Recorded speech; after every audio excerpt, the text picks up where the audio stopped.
you know, there's only probably 5 people I could count on my hand that, you know, sort of come close to that, you know, legendary status out here. So, I mean, that's no easy feat to get a win out of pipe in front of those guys, as we see Eli. Side slipping into this one. The Maui boy deep has to come past the foam ball and does it. Rode over that foam ball. Talk about the tube monster. And Eli Hanneman just tamed it on his first wave. Foresight down the line that this thing was going to open up. Here we go. Grabs the rail, but then sort of resets here, does the pump, and then to muscle your way through something like this over the top of the foam ball, it is so hard. It's extremely hard. The power, you know, and the velocity behind a wave like this today is just, it's so intense. I mean, the pump here, he resets his line. Literally, it's like you're riding a bucking bull. You're just trying to hang on for dear life. And yeah, he did really well. Will it be a massive score? Probably not, but just a lot of things to think about in such a quick amount of time. You know, we mentioned before in the heat previous just how quick you have to make decisions under pressure.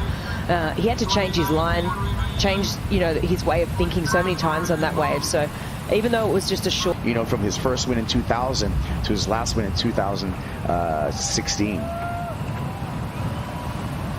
Slater. In and out of the barrel. Misty conditions. Hard to see the blue jersey there, but Kelly answering right back. Let's have a look here. So grabs this rail. Just so much sea mist at the moment. It's really hard to see just how deep he gets there. But he gets fully slotted, comes out. So both guys with a score on the board now. Yeah, this is the angle I was waiting to see. I mean, look at the size of this thing. Beautiful read by the 11-time world champ. Oh my goodness. Just the power of that wave, you know, demonstrated by the spit. It's incredible.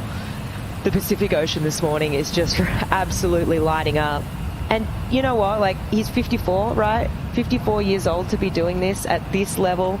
To be, you know, your reflexes so quick. Even yesterday, just watching how in tune his body looked too. It's amazing. And I just feel, you know, whether it's in the lineup or in the channel, everyone out there, the adrenaline is redlining right now. Here we go. Slater pulls in. And, of course, the master makes it back out. And maybe not intentional to be, you know, for those fins to drag like that, but just so cool. And, like, you can see there he was right on the foam ball. So, I mean, perfect positioning. I feel like so much of this, like, you know, really great surfing that happens on these sort of slab waves. I mean, look how much that board is really only fixed to the wave just on that inside rail and probably the inside fin. So not much really, you know, keeping that board glued to the wave, but just such a good read. But I think so much of this surfing, you know, happens just from the positioning. Oh my goodness. Oh my gosh. A sea monster just appeared here at the end of the road and just swallowed Eli Hanneman. Oh my gosh. That was so hectic. That may be the driver, and you got to be a skilled driver. We'll get back to that, because pulling in, traveling through, looking for an exit, and it's coming to you. Kelly Slater doing the goat stuff, going the goat dance out here. Now he's doing the goat dance into the channel. Could this be another one? Look, I think it could be, but it's such early days. I mean, look at how deep he is. You cannot be deeper than that. This thing absolutely runs off. There was so much intensity, so much power behind that wave. I think that, but I mean, it is early days. Look at the takeoff. Look at how deep he is. Look at how much of a cabin this thing is. You can see he let go of the rail too. It was really hard to see, but just for a split second there, I could see he let go.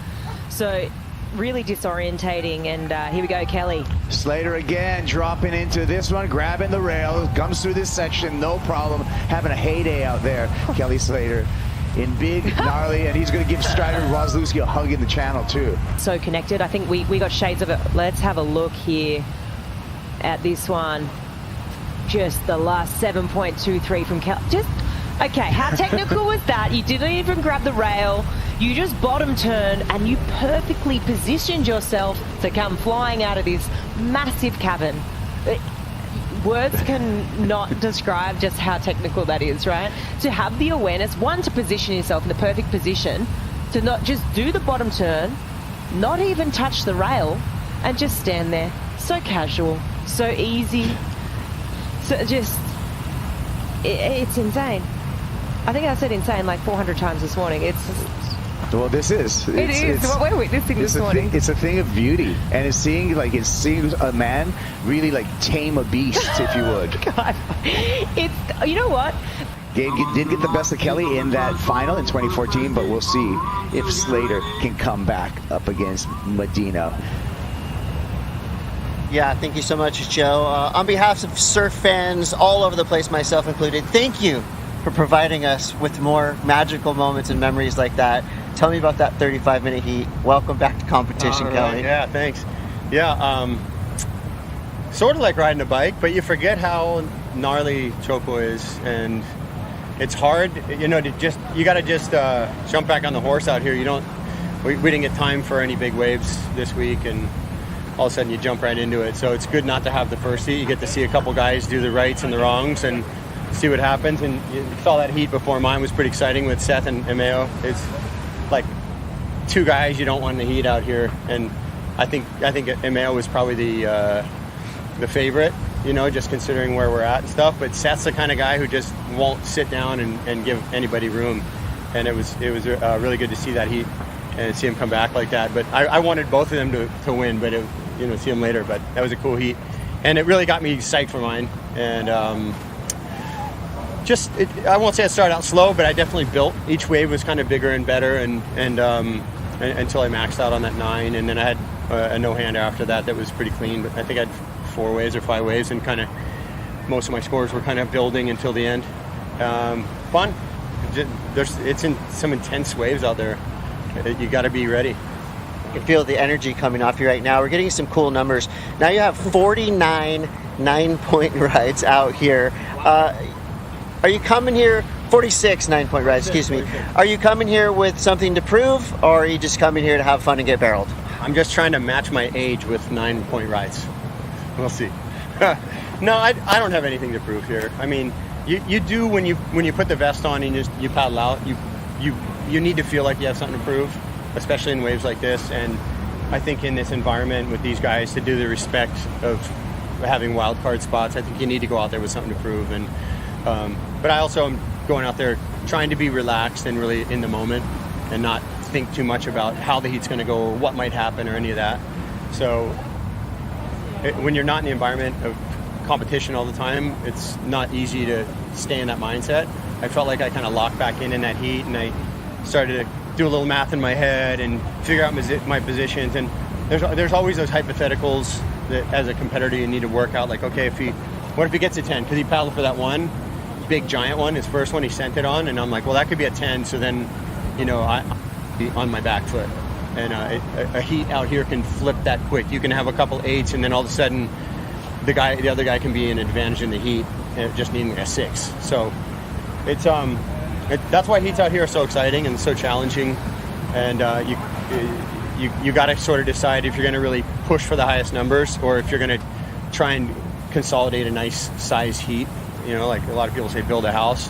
I just like to see guys just go out and send it and see what they can do. But yeah, I didn't have any falls. He had a couple of big wipeouts, and we talked about it afterwards. I said to him, I'm like, you definitely had a couple waves but win the heat. He goes, yeah, I had them. They were just so gnarly to look at and know where to take his line. Anyways, super exciting. I'm trying to come down off the adrenaline right now. Where are you drawing all this inspiration from? Well, I got the family here. I got my 2 youngest, and my daughter's back in Florida, and she was watching, I think. So,